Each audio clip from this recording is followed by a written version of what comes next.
5 సార్లు శాసనసభ్యునిగా 10 సంవత్సరాలు గతంలో మంత్రిగా పనిచేసిన కేటీఆర్ ఈరోజు ఆయన లాంగ్వేజ్ చూసినా, ఆయన బాడీ లాంగ్వేజ్ చూసినా తెలంగాణ సమాజం చాలా సిగ్గుపడుతుంది. ఇట్లాంటి నాయకులు మా తెలంగాణ రాష్ట్రంలో ఉన్నారా అని. వీర తెలంగాణ ఉద్యమకారుణ్ణి, తెలంగాణ ఉద్యమంలో వీరోచిత పోరాటం చేసిన నేను కేసీఆర్ రక్తం నాలో ప్రవహిస్తుందని చెప్పినటువంటి కేటీఆర్ ఇవాళ నీ భాష, నువ్వు ప్రవర్తిస్తున్న తీరు ఒక్కసారి నువ్వేం మాట్లాడినావో, నీ ప్రవర్తన ఏ విధంగా నువ్వు ఒక్కసారి ఆత్మవిమర్శ చేసుకోవాలి. గౌరవ ముఖ్యమంత్రి రేవంత్ రెడ్డిని పట్టుకొని ఇదొక లొట్టపీస్ కేసు, లొట్టపీస్ గాడు పెట్టిండు, ఇదేనా నీ భాష?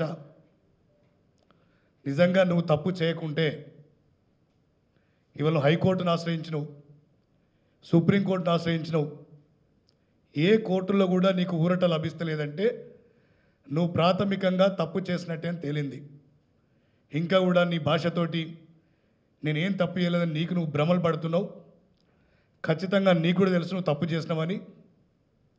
నువ్వు మీడియా ముందు ఎంత గాంభీర్యం ప్రదర్శించినా మళ్ళీ ఇంట్లోకి వెళ్ళి బాత్రూంలోకి ఏడుస్తున్నావు అని చెప్పి మీ టీఆర్ఎస్ పార్టీ నాయకులే ఇలా బహిరంగంగా చెప్తున్నారు. ఇప్పటికైనా కేసు విచారణకు పూర్తిగా సహకరించి, ఇలా విదేశాల్లో చదువుకున్న వ్యక్తి, ఇంగ్లీష్ బాగా మాట్లాడుతానని చెప్పే వ్యక్తి ఇలా ఏ ప్రొసీజర్ లేకుండా ఆర్బీఐ రూల్స్ను వయలేట్ చేసి ఆర్బీఐ నిబంధనల తుంగలో తొక్కి 55 కోట్లను ఏ విధంగా దారి మళ్లిస్తావు? తెలంగాణ రాష్ట్రం నీ సొంత జాగీర్ అనుకుంటున్నా? ఇష్టం ఉన్నట్టు డబ్బులు ఆర్బీఐ నిబంధనల తుంగలో తొక్కి ఎలాంటి ప్రొసీజర్స్ పాటించకుండా ఇలా విదేశాలకు డబ్బులు మళ్లించి క్విడ్ ప్రోకో ద్వారా నువ్వు చెల్లించినటువంటి డబ్బుల్ని నీ పార్టీకి ఎలక్టోరల్ బాండ్ రూపంలో తెచ్చుకున్నది వాస్తవం కాదా? ఇలా గతంలో మీరు అధికారంలో ఉన్నాడు, ఇప్పుడున్న ప్రస్తుత ముఖ్యమంత్రి రేవంత్ రెడ్డి గారి మీద అనేక రకాలుగా మీరు హింస పెట్టి అవమానాలకు గురి చేసి ఎన్ని కేసులు పెట్టినా కూడా న్యాయంగా కేసులు ఎదుర్కొన్నాడు తప్ప ఏనాడు మీలాగా దిగజారి మాటలు ముఖ్యమంత్రి రేవంత్ రెడ్డి గారు ఏనాడు మాట్లాడలే.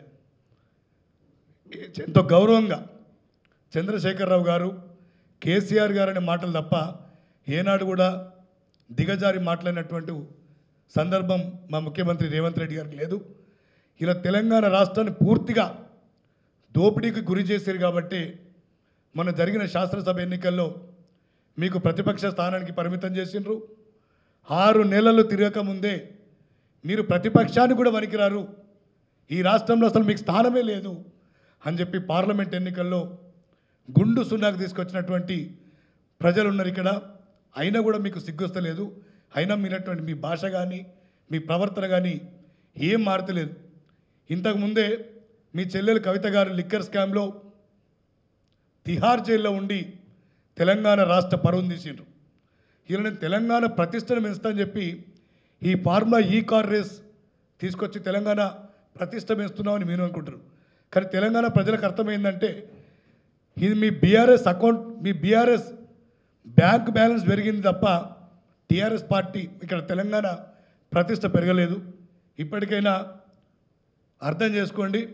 ఇలా నీ సొంత నియోజకవర్గం సిరిసిల్లలో ఆ రోజు నువ్వు మంత్రిగా ఉన్నప్పుడు, ఎమ్మెల్యేగా ఉన్నప్పుడు మీ పార్టీ నాయకులు చేసిన భూదందా, భూదోపిడీ ఇలా స్వయంగా ఒక్కొక్కరు పోయి అక్కడ కలెక్టర్ గారి దగ్గర, ఎస్పీ దగ్గర భూములు సరెండర్ చేసిండ్రు. మేము ఆ రోజు కేటీఆర్ అండదండలతోటి మేము భూములు కబ్జాలు చేసినాం, మేము తిరిగి ఇస్తున్నాం అని చెప్పి సరెండర్ చేస్తున్నారు. అయినా కూడా మీకు ఇంకా సిగ్గొస్తలేదంటే ఒకసారి ఆలోచన చేసుకోవాలి. రంగారెడ్డి జిల్లాలో, హైదరాబాద్ జిల్లాలో, మేడ్చల్ జిల్లాలో అడ్డమైన జీవోలను ఇచ్చి ఆ రోజు బిల్డర్లకు, ప్రైవేట్ వ్యక్తులకు ఇలా వేల కోట్ల భూములు దారదత్తం చేసిండ్రు. ఆ రోజు ఆదానితోటి కుమ్మక్కై ఛత్తీస్గఢ్ విద్యుత్ ఒప్పందాల్లో కుమ్మక్కై కోట్ల రూపాయలు దండుకున్నారు. లిక్కర్ స్కామ్ అయితే ప్రపంచానికి మొత్తం తెలుసు. ఇలా మీరు ముఖ్యమంత్రి రేవంత్ రెడ్డి గారిని విమర్శిస్తే తస్మాత్ జాగ్రత్త. తెలంగాణ సమాజం ఏ ఒక్కరు కూడా ఊరుకోరు. ఎందుకంటే 4 కోట్ల సమాజం ఎన్నుకున్నటువంటి ప్రభుత్వం ఇది.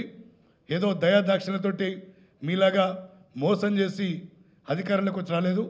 4 కోట్ల ప్రజల ఇలా ఆకాంక్షలకు అనుగుణంగా ఈ ప్రభుత్వం పనిచేస్తుంది. ఇలా మీరు చేసినటువంటి అవినీతికి ఖచ్చితంగా మూల్యం చెల్లించుకోక తప్పని చెప్పి హెచ్చరిస్తున్నాం.